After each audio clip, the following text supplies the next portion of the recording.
Queridos oyentes, buenas noches y bienvenidos al Grano de Mostaza. Gracias de corazón por elegirnos para pasar con nosotros esta hora de viernes. Estamos en familia, estamos en Radio María. Hoy, 2 de diciembre de 2016, vamos a tratar del tema del acoso escolar y de los polémicos deberes. Además, veremos la diferencia entre éxito y gloria. Reflexionaremos sobre la reconciliación familiar, para terminar con la fiesta de la Inmaculada Concepción y su importancia en nuestras vidas. Gracias a Teresa Jiménez pueden seguirnos en nuestras cuentas de Twitter y Facebook o a través del correo electrónico elgranodemostaza@radiomaria.es.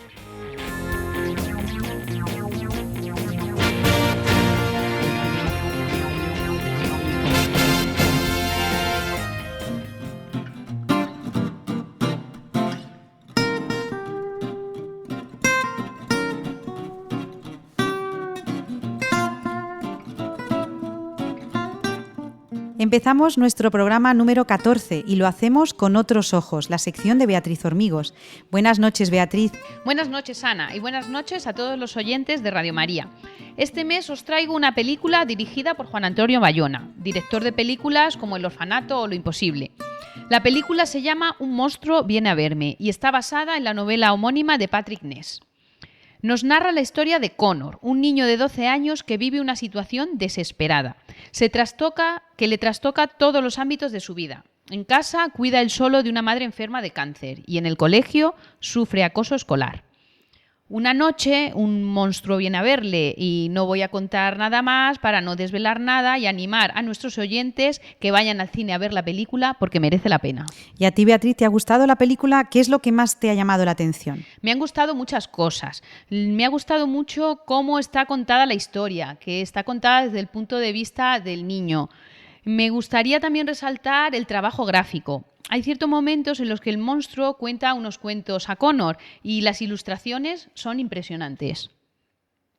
Y sobre todo, para este programa me gustaría centrarme en un aspecto de la película que desgraciadamente está muy en el orden del día. Se trata del acoso escolar o bullying.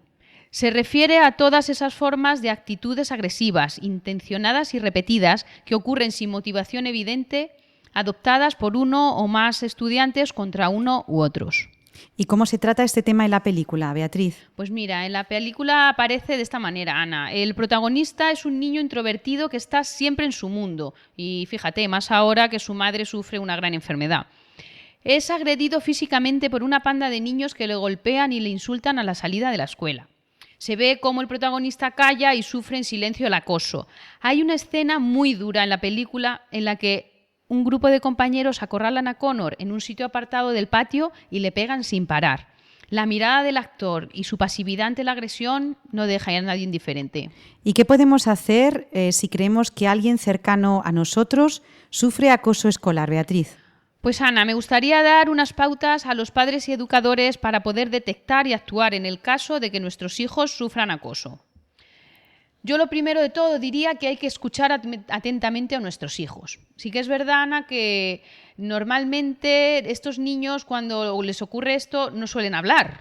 Al contrario, se callan, pero nuestros hijos nos hablan de muchas maneras. Cuando un niño llega a casa, se suele meter en su cuarto, no cuenta nada, ahí hay un signo de que puede haber alguna agresión o algún acoso. Por lo tanto, si notamos algún cambio extraño en la conducta de nuestros hijos, tenemos que estar muy alerta porque puede ser o no puede ser acoso, pero en el caso de que lo sea, tenemos que estar alerta, ¿verdad, Beatriz? Claro, y lo que tenemos también es que intentar hablar un poquito todos los días con nuestros hijos, que nos cuente qué han hecho en el colegio, para así poder entablar esa conversación que es tan importante. Sí, quizá a los 12 años ya es más complicado empezar, pero es verdad que si empezamos desde que son pequeñitos a establecer ese diálogo entre padres e hijos, cuando llegan del colegio, pues se hará de una forma natural a los 12 años. Claro.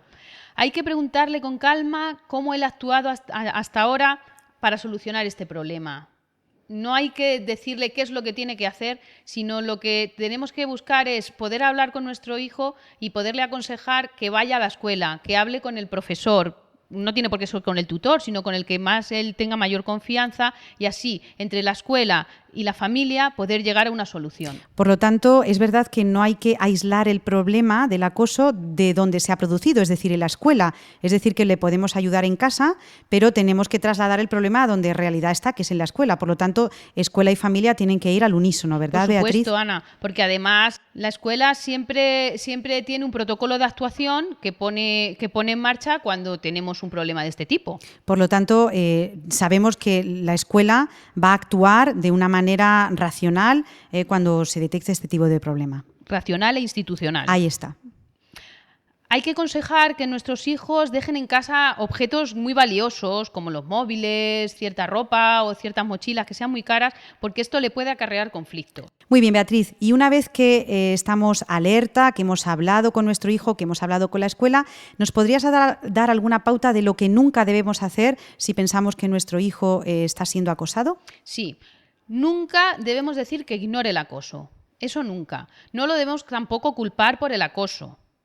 Nunca debemos suponer que nuestro hijo lo provocó.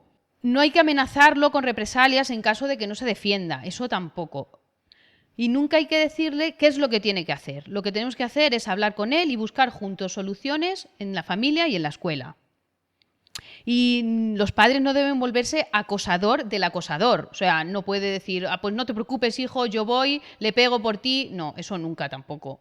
También es verdad, Beatriz, que muchas veces como adultos damos consejos que los chicos no entienden. Es decir, pues tú tienes que hacer esto y lo otro y tú tienes que decir. Y muchas veces nosotros adultos no somos conscientes de en qué ámbito están viviendo este acoso los chicos. Entonces es verdad que hay que ponerse en el lugar tanto del acosado, en este caso de nuestro hijo o de nuestro pariente cercano, para poder ayudarle de verdad.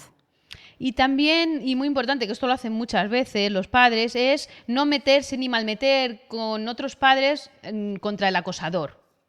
Esto tampoco. Hay que manejar el asunto de forma personal en la escuela y no dejarnos llevar por las pasiones, porque a lo mejor como padre lo primero que nos sale es pues, defender a nuestro hijo con uñas y dientes. No, hay que dejarlo en manos de profesionales, ¿verdad? Profesionales. Porque es verdad que el amor de padre muchas veces queremos lo mejor para nuestros hijos, pero tenemos que dejar que los profesionales ayuden en este caso. No, Beatriz, porque si no podemos crear otro problema donde no debería haberlo. Exactamente, Ana. Bueno, y finalmente, la escuela en caso de acoso pues debería estar alerta para evitar situaciones de peligro y actuar protegiendo a la víctima y sancionar a las conductas de acoso. En cualquier caso, se debe aplicar el protocolo de actuación establecido para estas situaciones que nadie desea. De todas maneras, Beatriz, en la película, yo también la he visto, te tengo que confesar, hay algo que me chirría. No sé si el caso del acoso desde el punto de vista institucional está bien tratado. La directora de la escuela de Connor no sabe manejar bien la situación cuando el niño estalla en el ataque de violencia ante su acosador. Tampoco vamos a decir nada mucho más por no desvelar la película. Pero yo quiero que los oyentes estén alerta cuando vayan a ver la película, porque me gustaría saber su opinión, a ver qué piensan ellos. Y sobre todo, Ana, tenemos que fomentar en nuestros niños y jóvenes una forma sana de relación con los otros que respete las diferencias y no ejerza la violencia de ninguna manera. Ante actitudes de acoso, tenemos que proporcionar a los niños herramientas que les entrenen para ser asertivos. Pero si te parece, Ana, esto lo podemos dejar para el próximo programa. Pues sí, Beatriz, me interesa mucho porque he escuchado tantas veces la palabra asertividad que me gustaría que nos lo explicases en el grano de mostaza. Pues muchas gracias, Beatriz, por esta reflexión y nos vemos dentro de 4 semanas. Gracias a ti, Ana. Un abrazo. Adiós.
Continuamos en El Grano de Mostaza, el programa de Radio María sobre familia y educación, hoy viernes 2 de diciembre de 2016. ¿Qué piensan ustedes del deseo desmedido de éxito que impera en nuestra sociedad? ¿Es aconsejable inculcar en nuestros niños y jóvenes la necesidad de obtener éxito en todo lo que realizan? ¿Se debe educar más bien en el buen hacer sin contar con el éxito en el resultado? ¿Cuál es la diferencia entre éxito y gloria? Pueden dejarnos sus opiniones en la dirección del programa elgranodemostaza@radiomaria.es. Y como siempre, para dar respuestas a estas cuestiones, contamos con la presencia de Estanislao Martín. Buenas noches, Estanislao, ¿cómo estás? Hola, Ana, buenas noches. Buenas noches a todos nuestros oyentes. Estanislao, estamos en pleno Adviento, un tiempo de preparación para la venida del Señor entendida de doble manera. La venida de la Navidad y a la vez la venida del final de los tiempos, la segunda y última venida. ¿De qué manera podemos llevar esto a la educación y qué relación tiene con el concepto de gloria y éxito? Bueno, pues vamos por partes, si te parece, Ana. De la Navidad, quizá de esta primera venida que has comentado, mejor lo dejamos porque el siguiente programa probablemente tengamos oportunidad de hablar de ello, que se emitirá en plenas Navidades. A mí me gustaría fijarme, de todas formas, en un elemento común que tienen estas dos venidas para las cuales nos prepara el Adviento, la venida de la Navidad y la última venida, la venida del final de los tiempos. Hay un elemento común y ese elemento común es la gloria. En la Navidad, primera venida del Señor, vemos que la gloria se hace presente, muy presente, en el anuncio del ángel a los pastores. Dice exactamente el Evangelio de San Lucas que la gloria del Señor los envolvió de claridad. Y a continuación, en el canto de los ángeles que escuchan los pastores, que es un canto de gloria. Gloria a Dios en el cielo y en la tierra paz a los hombres de buena voluntad. Por otra parte, la segunda venida del Señor ya no será de esta manera humilde, como fue la primera, sino que vendrá, dice San Mateo en su Evangelio, en su gloria, acompañado de todos sus ángeles. Entonces, de aquí a mí me gustaría tomar la base para hablar de esto que comentabas tú al principio, ¿no? Sobre el éxito y la gloria. Pero, Estanislao, esto a mí me suena un poco a música celestial. ¿Tú crees que esto tiene algo que ver con la educación? Porque, bueno, así de entrada no se ve demasiada relación. Lo de música celestial es muy oportuno, hablando de esto que estamos. Bien, a ver, si yo acierto a explicarlo, creo que se podrá ver bien. Lo que pasa es que tengo que acertar yo. Vamos a ver si lo intentamos. A mí me parece que los que intervenimos en la educación, padres, alumnos, maestros, profesores de las distintas áreas y niveles, y en último extremo los responsables de la administración, todos digo, hemos desplazado mucho el enfoque sobre la cuestión fundamental de la educación, que está en sus fines, el para qué de la educación. Y en cambio nos hemos fijado mucho en los medios y tirando de largo en los objetivos, que no son sino metas a corto plazo. Por otra parte, y hablo de personas de iglesia y de fuera de la iglesia, ¿no? Por otra parte, digo, a los adultos me parece que nos seduce mucho el éxito.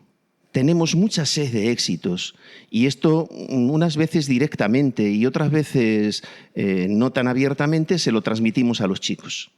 Yo observo un empeño excesivo, me atrevo a decir que desmesurado, en buscar éxitos, tanto para nosotros mismos como a la hora de preparar a los chicos, ¿no? Que tengan éxito, que haya mucho éxito, que sean muy brillantes. Bien, pues esto no deja de ser un problema, Ana. Pero, Estanislao, a lo mejor nuestros oyentes pueden preguntarse, ¿hay algo de malo en buscar el éxito? ¿Tú piensas que es desaconsejable? Malo no, peligroso sí. Con el éxito pasa pues como pasa con el dinero, que en sí mismo no es malo y al contrario es muy útil, pero a la vez es muy peligroso y hay que manejarlo con mucho tacto. Si se busca de manera desaforada ya se entiende que no se está buscando y se está manejando con mucho tacto. Quien busca el éxito como objetivo primero corre un gran riesgo. Esto desde la fe lo podemos entender muy bien, pero de todas formas vamos a dar alguna pista que no tenga que ser necesariamente de fe. Pensando sobre todo en los padres, Estanislao, ¿puedes explicar un poquito más esto que dices? Sí, mira. El hombre ocurre que no está hecho para el éxito, sino para la gloria. No hemos sido creados para cosechar éxitos, sino para alcanzar la gloria. Pero la misma gloria de Dios Dios, Padre bueno, infinitamente tierno y cariñoso con nosotros, sus hijos, no quiere colmarnos de éxitos, que son cosas fugaces, sino de gloria duradera. Gloria y éxito no son lo mismo. Si me permites, Ana, el éxito viene a ser como la calderilla de un capital infinito que es la gloria. No es que sea malo, pero hay que entenderlo como lo que es un medio y no es un fin. Es una meta volante en pos de otra meta definitiva. El éxito puede resultar muy valioso para ir avanzando por el camino de la vida, pues porque somos progresivos, tenemos que ir madurando, vamos poco a poco, pero siempre con vistas a la gloria, que es nuestro destino definitivo, que es lo que nos recuerda la segunda venida del Señor. El éxito está muy bien como objetivo concreto y caduco, pero la gloria es otra cosa. La gloria es el fin, como estoy diciendo. Como los éxitos son muy sabrosos, nos hacen sentirnos bien, valiosos, la gente nos aplaude y corremos el peligro de quedarnos enganchados en ellos, olvidándonos de lo fundamental, que es la gloria. Entonces, Estanislao, ¿podrías insistir en las diferencias entre éxito y gloria para que quede claro a nuestros oyentes? A mí me parece que es importante, Ana. Son varias. Antes quiero pararme en algo que nos puede ayudar mucho y es la etimología, el origen de la palabra. Éxito procede de la palabra latina exitus y esta viene del verbo exire, ir fuera. Éxito, por su origen, por su etimología, significa salida, que tu profesora de inglés sabes muy bien que es lo que se ha mantenido en el inglés como exit, como salida. Salida, sí, señor.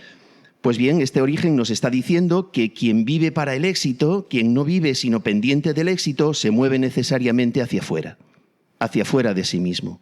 Está en salida, vaya. Quien anhela el éxito y lo persigue con vehemencia no puede encontrarse a sí mismo porque se coloca mirando hacia afuera y para encontrarse a sí mismo el viaje es hacia adentro, no hacia afuera. Pues esto que dices me recuerda mucho la célebre frase de San Agustín: no vayas fuera, entra dentro de ti mismo, porque en el interior del hombre interior habita la verdad. Así es, efectivamente. A la verdad se la encuentra dentro de sí porque la verdad es Dios y Dios ha querido habitar en lo más íntimo del corazón de la persona humana y ha querido ser encontrado allí. También en esto nos puede ayudar San Agustín. Dirigiéndose a Dios le dice: tú eres más íntimo a mí mismo que mi propia intimidad. Tú estabas dentro de mí y yo estaba fuera y por fuera te andaba buscando. Si te das cuenta, a los oyentes probablemente esto les resuene a algo que es evangélico, que es la parábola del hijo pródigo, porque esta experiencia de San Agustín no es en definitiva sino un ejemplo biográfico que se concreta en él de esa verdad, de esa parábola. El hijo pródigo, dice la parábola, que sale de la casa de su padre. La casa de su padre es la propia casa. La casa de mi padre es mi casa, ¿no? Para un hijo la casa de su padre es su casa. Salir de la casa del padre es salir uno de su propia casa, que quiere decir salir uno de sí mismo. Y es cuando entrando en sí mismo se dijo: me levantaré, me pondré en camino a donde mi padre, etc. Es decir, es alguien que se ha salido de sí y claro, no encontraba la verdad. ¿Qué cosechó el hijo pródigo? Éxitos. Es decir, salidas de sí mismo. Entonces, Estanislao, hablando concretamente, ¿qué diferencias encontramos entre éxito y gloria? Bien, pues vamos con la primera. La gloria es cosa de Dios y el éxito es cosa del hombre. La gloria le pertenece a Dios por ser Dios, mientras que el éxito se mueve siempre en el entorno del hombre. Segunda diferencia. Ningún hombre, aunque sea el mejor dotado o el más afortunado, tiene asegurado su éxito. La gloria, en cambio, es permanente porque está en Dios. Tercera diferencia. El éxito, por ser humano, está dentro del tiempo y del espacio, es caduco. En cambio, la gloria es infinita, está fuera del tiempo, es eterna. Cuarta diferencia. El éxito es relativo, depende de todas aquellas causas y circunstancias que lo hacen posible. La gloria, en cambio, es absoluta, no depende de nada. Podemos incluso tener éxito por alguna obra mal hecha. Puede depender de que nos aplaudan los demás. Bien, creo que no hace falta poner ejemplos, pero por cosas que no están bien. En cambio, la gloria está unida al bien porque es el propio Dios. Y por último, la gloria reside en el ser de Dios. El éxito no está en el ser, sino en el hacer o en el tener. Creo que con eso podría ser suficiente. Pues entonces, Estanislao, como dice el Salmo, más vale fiarse de Dios que fiarse de los hombres. Busquemos el reino de Dios y su justicia y lo demás, es decir, la gloria, se nos dará por añadidura, ¿verdad, Estanislao?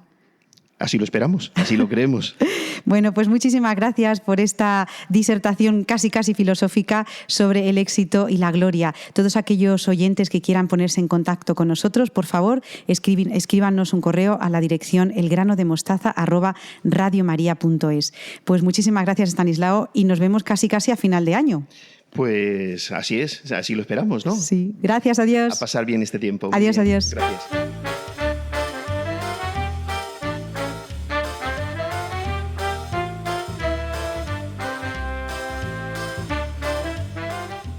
Vamos a comenzar la segunda parte del programa de hoy, 2 de diciembre de 2016, con una pregunta que lanzo a los oyentes y a los colaboradores que me acompañan esta noche. ¿Deberes sí o deberes no? Así de sencillo o no, ¿verdad? Para ello saludo otra vez a Beatriz Hormigos. Hola, Beatriz. Hola, Ana, buenas noches. Y doy la bienvenida a Maribí Gallego y a Victoria Melchor. Buenas noches a las dos. Buenas noches, Ana. Buenas noches. Pues empezamos con Victoria Melchor. ¿Qué es lo que piensas de esto, Victoria? Además, tú eres educadora, ¿verdad? Sí, trabajo en la enseñanza, soy maestra y la verdad es que es un tema siempre muy controvertido, porque ni padres se ponen de acuerdo, ni profesores se ponen de acuerdo. Yo particularmente y personalmente pienso que los deberes son necesarios, pero siempre añado la coletilla que en una medida justa y controlada. Es decir, hay que tener en cuenta que los niños están en clase un término medio de unas 5 horas y media aproximadamente. Hay que contar con eso. Pero es verdad que el tema de los deberes, para mí lo que supone es lo primero, crea un hábito de estudio y segundo, sirve para reforzar los contenidos que se han dado en clase. No es que el niño tenga que hacer algo que no se ha explicado en clase, porque muchas veces hay padres o la gente comenta, claro, es que si al profesor no le da tiempo a explicar en clase, luego manda de deberes más ejercicios que el niño no sabe hacer. Y no, la verdad es que eso yo como profesora que soy tengo que decir que no. No sé si Maribí como madre quiere dar otra opinión, pero... No, Maribí, sí, tú como madre, ¿qué opinión tienes? Pues en principio estoy de acuerdo con lo que ha dicho Visto y sí que, yo ya tengo una hija en la universidad, tengo una visión de esto del tiempo. Yo dividiría dos épocas distintas, una en cuando los niños son más pequeños y necesariamente para hacer los deberes tienen que estar en casa acompañados porque creo que sea bueno dejarles solos, ¿no? Entonces ahí realmente supone a veces un problema para la familia, que quieres salir y quieres hacer cosas que no has podido hacer durante el día y te ves en esa situación. Pero bueno, yo creo que hay que tomarlo con flexibilidad y con naturalidad de decir, mira, pues si un día por circunstancias excepcionales no se puede, pues enseñar incluso esos momentos para que enseñar a nuestros hijos la responsabilidad de, mira, esto no lo he podido hacer y no darle mayor importancia. Creo que a veces se les da demasiada importancia y en el momento que los niños ya tienen edad para quedarse solos en casa, creo que fomentan el hábito de estudio, siendo... pues como dice Visto en cierta medida, pues me parecen fenomenal.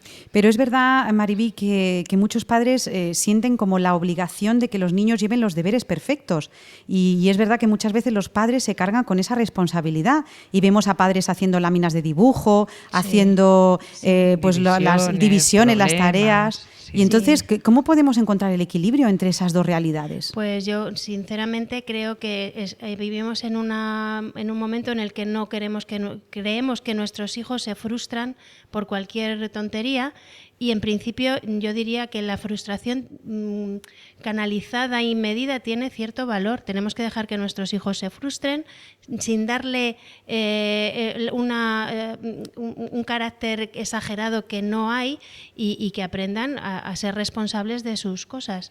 Me gustaría conocer la opinión de Beatriz. Beatriz Hormigos es maestra y además es madre de 2 niñas que están todavía en primaria. Entonces, Beatriz, tú con esta visión privilegiada de las dos posturas, ¿qué opinión tienes?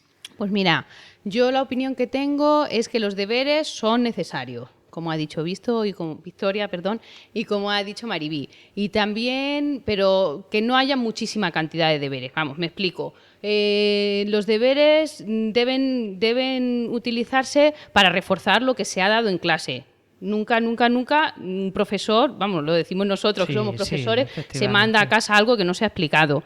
Y también muchos padres te comentan, es que mi hijo empieza a hacer los deberes a las 5 y termina a las 10. Si esto pasa, hay un problema. ¿Y el problema cuál suele ser?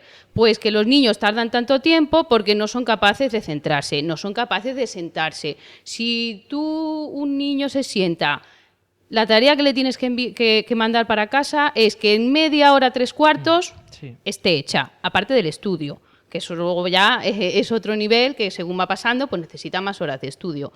Pero lo que son deberes, con media hora, 3/4 vamos bien. Si pasamos de ahí, ya hay un problema. O del profesor que manda demasiado o del niño que no se centra. Sí. Yo la verdad es que estoy de acuerdo con lo que dice Beatriz.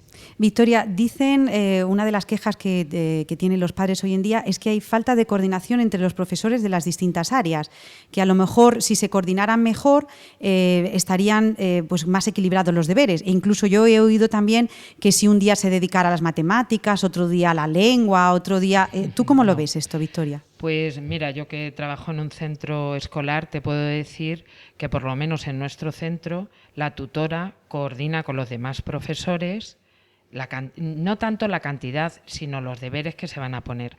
Primero, creo que es necesario que cada día hagan lengua, matemáticas, si tienen inglés, que hagan inglés, si tienen que estudiar sociales o naturales, que lo estudien. Cada día se tiene que hacer un poquito de toda esa tarea. Y bueno, es que yo lo estoy viviendo día a día. Además, de cara, por ejemplo, a poner un examen. Oye, ¿qué exámenes vas a poner tú esta semana? ¿Esta semana hay algún examen de matemáticas? Procuramos un poco distanciar. Es verdad que hay veces es inevitable y coincide, pero eso de que los profesores que no tienen coordinación, yo no lo vivo así. Y me imagino que igual que en el centro en el que yo trabajo, en el resto de los colegios y de los centros escolares será algo parecido. Mariby, ¿tú como madre percibes esta realidad como la explica Victoria? Sí, bueno, yo en este momento puedo hablar de otra circunstancia excepcional que se daría, que son las personas con algún tipo de discapacidad, como es mi hijo Rafael, que está en 3º de primaria y tiene síndrome de Down. Pues es verdad que él llega con sus deberes que le pone el Departamento de Orientación, y que en este caso, cosa que no he tenido que hacer anteriormente, pues sí es verdad que yo me tengo que sentar con Rafa a hacer los deberes. De esto estamos aprendiendo muchísimo los dos. Yo no me lo tomo como una carga, sino como una manera de crecer en paciencia, a veces, que otras, bueno, pobrecito, a veces es complicado porque le cuesta muchísimo, ¿no? Pero sí que es verdad que aquí hay que sentarse con él y ponerse a hacer los deberes, pero bueno, sacas muchas herramientas nuevas, a veces como le gusta que le graben para que haga las cosas más rápido, pues le grabo en vídeo y eso le anima. Yo creo y genera una relación que siempre puede ser positiva, siempre se puede buscar algo positivo. Beatriz, he visto en la televisión un anuncio de una cadena de muebles que dice que los deberes, poco más, yo creo que ahora quiero conocer la opinión de todas, pero dice poco más o menos que los deberes impiden que la familia cene junta. Yo no sé si esto, además luego Victoria, que también tiene estudios de publicidad, nos va a decir la opinión profesional. ¿Esto, Beatriz, en tu caso sucede? Es decir, ¿el hecho de que las niñas tengan deberes impide que la familia cene junta? En absoluto. En mi casa, de hecho, el único momento del día en el que estamos todos juntos alrededor de la mesa es en el momento de la cena. O sea que eso es totalmente falso. Y mis hijas tienen deberes y mis hijas tienen que estudiar, porque ya en quinto ya estamos en un nivel. Quinto de primaria, ¿verdad? En quinto de primaria. Beatriz, y cuando llega la hora de la cena, se acaban los deberes donde estén. Vamos a ver, yo por ejemplo, os doy mi ejemplo. En mi casa los deberes y los estudios son hasta las 8:30. Y ahí también lo que se hace es crecer en la responsabilidad. Ellas saben que a las 8:30, como yo digo, se cierra el chiringuito. Por lo tanto, lo que no hayan hecho hasta esa hora, si yo considero que se ha podido hacer porque era el tiempo necesario, su responsabilidad es. Y que ellas ya se las vean en el colegio con sus profesoras y le expliquen por qué. A ver si es verdad que les dicen, es que estuve toda la tarde enredando y al final no me ha dado tiempo. Sí. Yo me gustaría comentar un poco lo del anuncio, porque es una forma de manipular. El eslogan que dice es menos deberes y más cenas en familia. Menos deberes, fijaos que no dice no a los deberes, nada de deberes, sino menos deberes y más cenas en familia. Además lo presenta de una forma divertida, porque mientras se está cenando en familia, a ver, sujeto de la frase tal, no quiero decir para que nos relacionen, aunque me imagino que ya saben de dónde es el anuncio. Y tal palabra en inglés o en francés o no sé qué, una forma de jugar a la hora de hacer los deberes. ¿Qué es lo que pasa? Que también se está intentando vender una parte o una situación de la sociedad que desgraciadamente no se da, porque esa unión a la hora de la familia normalmente en algunas casas sí, pero en otras no. O no está el padre, o no está la madre, o si están, muchas veces los niños cenan solos porque el padre está en el ordenador terminando algo del trabajo. O la madre está, estoy generalizando, no estoy hablando de una forma particular, pero hay que tener muy en cuenta que la publicidad a lo que siempre va a llevar es a la manipulación y de una forma buenista, porque es lo que hace el anuncio, nos lo presenta positivo, todo muy bien, fíjate qué relajados estamos, que no tenéis deberes. Yo no sé si las que estáis casadas y madres de familia lo veis así. Yo lo que veo es que el anuncio está, claro, muy bien hecho para sus intereses. Claro. Porque menos deberes, pero no para cenar juntos, para irnos a tal sitio a comprar. Porque si hay deberes no podemos ir. Pero fíjate, Mariby, que eso no lo muestra el anuncio. Claro. Lo que te muestra es la cena en familia. Pero es la finalidad. Efectivamente, tenemos más tiempo para otras cosas, que es lo que subyace por debajo del anuncio. Lo que acabas de decir, más tiempo para hacer otro tipo de cosas, o sea, ir a comprar, consumir. Otro de los argumentos de las personas que están en contra de los deberes es que los padres no tienen por qué saber de todo y hay ciertos conocimientos que no tienen, que no pueden ayudar a sus hijos a hacer los deberes. Y aquí dicen también que se promueve la desigualdad social porque los chicos que van a clases particulares, por todo este tipo de cosas. A ver, Victoria, ¿qué te parece a ti esto? Pues para nada. Es decir, los profesionales de la educación no tenéis las armas suficientes para que los niños hagan los deberes sin que tengan necesidad de... o habrá alguno que lo necesite y tampoco pasa nada. Sí. Yo, mira, siempre que tenemos la reunión de inicio de curso con los padres, insisto mucho en el tema del error. ¿Por qué el tema del error? Porque para mí me parece fundamental. Hay que dejar que los niños se equivoquen. No pasa nada. Una persona no va a aprender nada, pero nada, si no se ha equivocado antes. Y todo el mundo tiene experiencia de eso. Ahora, lo que decía antes Mariby, si yo llego y se da la circunstancia por terminar antes, porque mi hija está cansada, porque no le da tiempo, yo te hago las divisiones, yo te explico esto de inglés, yo te lo hago, el niño no se va a equivocar. Eso en primer lugar. En segundo lugar, efectivamente, los padres no tienen por qué saberlo todo, pero para eso estamos los profesores en clase, para dar ese contenido. Que un niño no sabe hacer un ejercicio, no pasa absolutamente nada, porque se llega a clase y se vuelve a explicar otra vez. Otra cosa es que no lo haga porque no le dé la gana, que eso ya es distinto. Beatriz, ¿tú alguna vez has echado alguna bronca a algún niño porque no sepa hacer algo? En la vida. Yo siempre, mi máxima es el que no, como ha dicho Victoria, el que no se equivoca no aprende. De hecho, yo cuando estoy con los pequeños, con los más pequeñitos, no dejo usar el borrador. Ajá. Nunca. Se tiene que ver el error, ¿verdad? Tienes que ver el error. Claro. Si borras y borras y borras, no sabes en lo que te has equivocado. Sí. En mi clase el borrador está prohibido. No pasa nada por equivocarse. Por lo tanto, Mariby, si tenemos a nuestros niños haciendo deberes en casa, nosotros no tenemos por qué saber de física cuántica ni de ecuaciones de segundo grado. El niño lleva los deberes hechos de esa manera, están equivocados, el profesor, claro, yo, ¿qué va a hacer? Es lo que han dicho antes. Primero, dudo mucho que se manden tareas para casa de cosas que no se han explicado.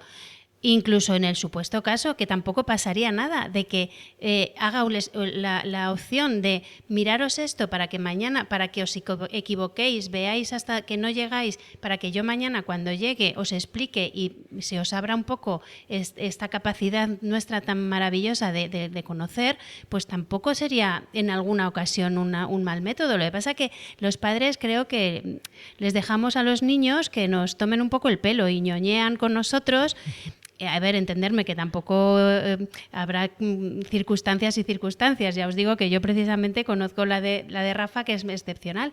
Pero bueno, tenemos que dejar que los niños aprendan a a solucionar sus cositas sabiendo que siempre vamos a estar nosotros ahí para apoyarlos en lo que haga falta. Ajá. Sí, pero para apoyarlos y no para tomar decisiones, porque es muy Eso. curioso que los padres hay veces que deciden, hoy no copias los enunciados que son muy largos, por ejemplo, Sí, cosa que a mí me llama la atención, porque dices, ¿dónde queda el profesor? Sí, la autoridad del profesor y totalmente. Sí, como docente, a mí me hacía además. mucha gracia las mamás que se quejaban de qué necesidad hay de copiar los enunciados y no son conscientes, bueno, yo ahora que estoy estudiando un poquito de esto de educación, que resulta que, claro, cuando tú copias el enunciado, te haces consciente, en tu memoria aparecen conceptos que antes no habían aparecido, simplemente por el hecho de copiarlo, de escribirlo. Pues, pero claro, nos parecen tonterías que no... Bueno, pues tenemos que ir terminando con este debate tan interesante y os voy a pedir a mis 3 colaboradoras un resumen, como un titular. ¿Deberes sí o deberes no? Victoria. Deberes sí en una medida adecuada. Y depende la edad y todo Sí, lo demás, por ¿verdad? supuesto, según la edad. Beatriz, ¿deberes sí o deberes no? Deberes sí, por supuesto, porque educan, Muy bien. que es lo más importante. ¿Y Maribí? Deberes sí y sobre todo no enfrentarnos a los profesores de nuestros hijos. Pues Muy bien, si María. quieren... Te agradezco esta última frase. Sí, voy a despedir a alguna colaboradora y a otras les voy a decir hasta luego porque las voy a ver en un momento. A Beatriz Hormigos, a Victoria Melchor y a Maribí Gallego, muchas gracias. Gracias a Gracias. ti, Gracias Ana. a ti, Ana. Y si nuestros oyentes quieren mandarnos sus opiniones acerca de este tema de los deberes, pueden hacerlo en la dirección del mail elgranodemostaza@radiomaria.es.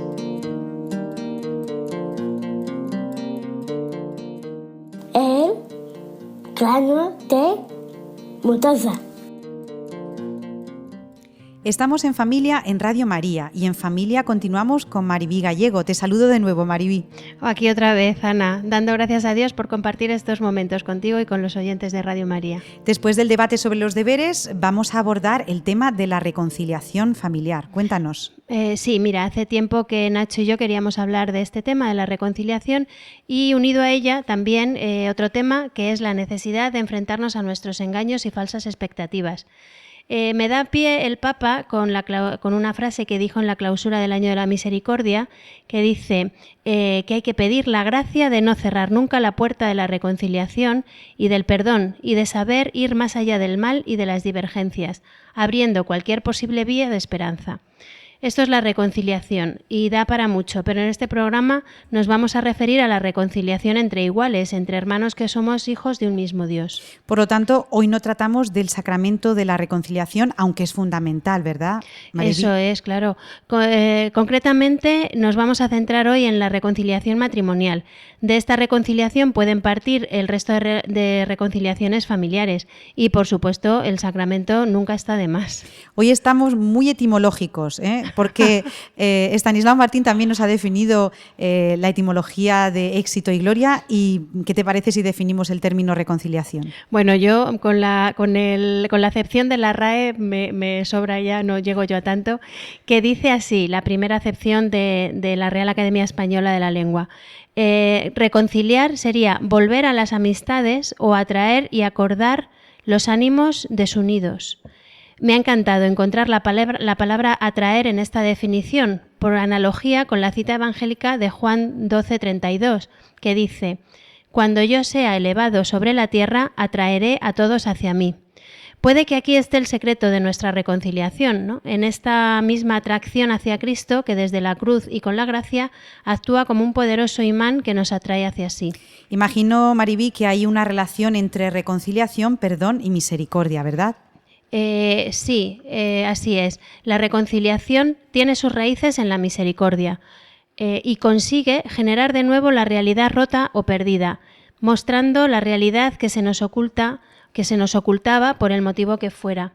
En cualquier caso, requiere una mirada nueva.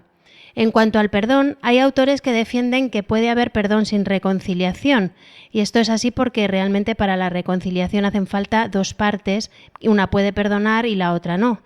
Pero lo que me resulta más difícil es que haya reconciliación sin perdón. Esto no sería muy real, la verdad. Podríamos decir que la misericordia y el perdón son pasos previos y necesarios para la reconciliación. Y lo que es evidente es que lo ideal en la vida matrimonial es la total y completa reconciliación que nos lleve a la plena comunión. A este ideal es al que tenemos que tender. Pues ahí va la pregunta, Mariví. ¿Qué papel juega en el matrimonio la reconciliación? Realmente en la vida de los esposos que busquen ser fieles y quieran responder a su compromiso matrimonial, la reconciliación se convierte en camino, yo diría, imprescindible para recorrerlo con gran esperanza, paz y con alegría. Si no es así, transmitiremos una imagen muy poco edificante y atrayente del matrimonio. Y mira, Ana, el Papa, otra vez, nos dice en la exhortación Amoris Laetitia que los cristianos tenemos una gran dificultad para presentar el matrimonio como un camino dinámico de desarrollo y realización, que lo presentamos más bien como un peso a soportar toda la vida. Y tengo que volver a citar al Papa Francisco, que habla de esto otra vez en Amoris Laetitia. Una de las causas que llevan a las rupturas matrimoniales es tener expectativas demasiado altas sobre la vida conyugal. Cuando se descubre la realidad más limitada y desafiante que lo que se ha soñado, la solución no es pensar rápida e irresponsablemente en la separación, sino asumir el matrimonio como un camino de maduración donde cada uno de los cónyuges es un instrumento de Dios para hacer crecer al otro. Por lo tanto, Mariví, vamos a olvidarnos un poquito de estas películas pues, románticas en las que las situaciones que se presentan poco tienen que ver con la realidad. Esto realmente, las palabras del Papa dan un giro muy importante a la concepción mundana actual del matrimonio y de la propia vocación matrimonial. Así lo creo y así lo tenemos que mostrar los matrimonios cristianos. Y para resumir, vuelvo a citar al Papa, que de manera preciosa nos llama a los matrimonios a ser artesanos del amor. Es posible el cambio, el crecimiento, el desarrollo de las potencialidades buenas que cada uno lleva en sí. Quizás la misión más grande de un hombre y una mujer en el amor sea esa, la de hacerse el uno al otro más hombre o más mujer. Hacer crecer es ayudar al otro a moldearse en su propia identidad. Por eso el amor es artesanal. Me parece tan maravilloso este camino y me encantaría que nuestros oyentes lo vivieran así, como un camino de apertura a la realidad donde hay que dar y darse respuestas sinceras. Y yo creo también, Mariví, que los matrimonios tenemos que estar atentos y dispuestos a dar razón de nuestro camino, ¿verdad? No presentar solamente la cara bonita, sino decir, bueno, vas a tener estas dificultades y ejercer como esa labor también de maestros de los matrimonios jóvenes. Es fundamental. Entonces, terminamos con una canción como siempre. A ver, ¿qué nos has traído hoy, Mariví? Pues mira, tanto hablar del matrimonio como camino, he traído una canción que se llama Caminar, de Dani Martín, y espero que os guste y que así paso a pasito y siempre hacia la reconciliación, pues nos una a todos. Pues muchísimas gracias, Mariví, un beso y hasta dentro de 4 semanas. Adiós. Adiós. Caminar,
Llegamos al final de nuestro programa de hoy de la mano de Victoria Melchor. Buenas noches, Victoria, otra vez. Y siempre cierras el programa conmigo y hoy no lo podías hacer de mejor manera.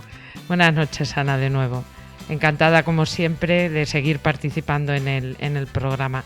Hoy me gustaría hablar sobre un tema de actualidad por la fecha próxima, como es la Inmaculada Concepción de María, cuya festividad será el 8 de diciembre. Este dogma de la Inmaculada fue el último, el último dogma que se definió fue el de la Asunción a los cielos, justo el anterior, y fue definido solemnemente el 8 de diciembre de 1854 por el Papa Pío IX.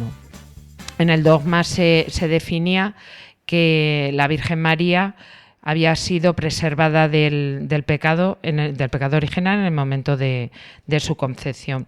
Por tanto, la Virgen María fue, desde que nació hasta que fue ascendida al cielo, fue siempre virgen, es siempre virgen, Inmaculada Concepción. Me gustaría tratar hoy este tema de una forma muy concreta para todos nuestros oyentes, y es hablarles de cómo España se ha distinguido siempre por su gran amor a la Santísima Virgen María. Lo podemos comprobar en la cantidad innumerable de templos, de iglesias, de capillas, de monumentos que se alzan en toda nuestra nación en honor de la Inmaculada Concepción. Y no sé si los oyentes saben que la patrona de España no es la Virgen del Pilar. La Virgen del Pilar es patrona de la Hispanidad. La patrona de España es la Inmaculada Concepción. En uno de los concilios que hubo en Toledo en el año 646 se instituyó esta fiesta de la Inmaculada Concepción en España. También la beata Beatriz de Silva fundó el primer convento de las Concepcionistas, que son las primeras religiosas que están instituidas bajo el nombre de la Purísima Inmaculada Concepción. Y el hábito lleva los tonos blancos y azules, como podemos ver en la imagen de Lourdes. En 1615, los hermanos de la Cofradía del Silencio de Sevilla sellaron mediante el voto de sangre, es decir, que defenderían con la propia vida y con el derramamiento de su sangre, que María había sido concebida sin mancha de pecado original. A este voto de las cofradías sevillanas siguieron también otras ciudades y universidades, así como también caballeros de órdenes militares, la de Santiago, Calatrava, Alcántara, la de Montesa. En 1617 es el Reino de Aragón el que escribe al Papa una carta suplicándole que España sea el primer pueblo, la primera nación en la que se declare que la Virgen es Inmaculada Concepción. Comprobamos también, leyendo un poco la historia de este dogma, que la monarquía española expresó este fervor mariano, así desde Felipe II y Felipe IV enviaban este tipo de embajadas un poco más diplomáticas al Papa para proclamar este dogma. Victoria, querría hacerte una pregunta. El hecho de que la Iglesia declare el dogma de la Inmaculada Concepción en una fecha concreta significa que la Virgen ha sido inmaculada desde siempre, no desde el momento en el que la Iglesia declara este dogma, ¿verdad? Sí. O sea, no es una cosa de tradición, sino que la Iglesia lo declara en ese momento, pero con efecto retroactivo, podríamos decir, ¿no? Sí. Mira, la devoción a la Virgen María ya surgen los primeros cristianos. En las catacumbas de Santa Priscila en Roma aparece la primera representación de la Virgen María. Es decir, que ya desde el inicio del cristianismo se tiene una devoción muy especial a la Virgen María. Y Victoria, ¿cómo podemos relacionar esta fiesta, la fiesta de nuestra Madre? Recordamos que estamos en la radio de la Virgen. ¿Cómo podemos relacionar esta fiesta con nuestro día a día? ¿Qué enseñanzas se nos dan a través de este dogma, que la Virgen María es inmaculada desde el primer momento de su concepción? Sí, pues ante todo yo creo que lo primero es tener siempre como modelo a la Virgen María en todo lo que hacemos, en toda nuestra vida. Este dogma lo que define es que la Virgen no tiene mancha, que es inmaculada, por tanto deberíamos imitar eso. Nosotros que somos pecadores, hemos nacido con el pecado original, no hemos sido preservados. Eso es lo que hizo Dios con la Virgen María, que la preservó del pecado original, pero sí que podemos imitarla intentando pues no tener esa mancha de pecado. Es verdad que supone un esfuerzo, pero si nos dirigimos siempre a la Virgen María es el camino que nos va a llevar hacia Jesucristo. Y sobre todo yo creo que hay que cuidar mucho la pureza de María e imitarla en una sociedad en la que desgraciadamente pues todo vale y parece que incluso hasta lo feo gusta más que las cosas que son bonitas, que son claras, que son limpias.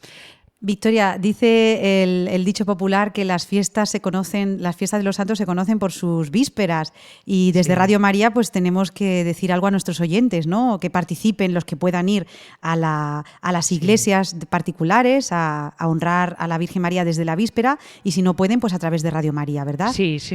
Radio María va a transmitir en directo la primera parte de la vigilia, que se celebrará en la Basílica del Sagrado Corazón del Cerro de los Ángeles en Getafe.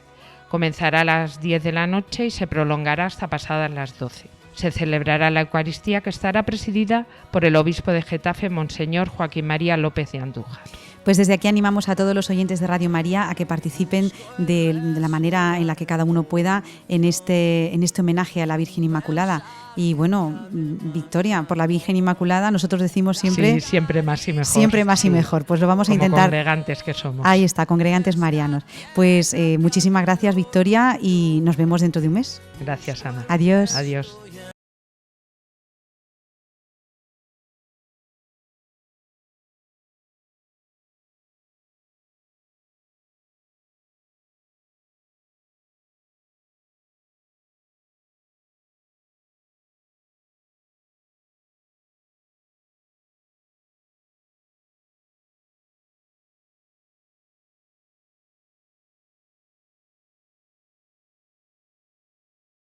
Nuestro programa número 14 del Grano de Mostaza, hoy viernes 2 de diciembre de 2016 en Radio María. Hemos pasado una hora juntos tratando de temas como el acoso escolar, los deberes, la diferencia entre éxito y gloria, la necesidad de la reconciliación familiar y el sentido de la fiesta de la Inmaculada Concepción en la vida del cristiano.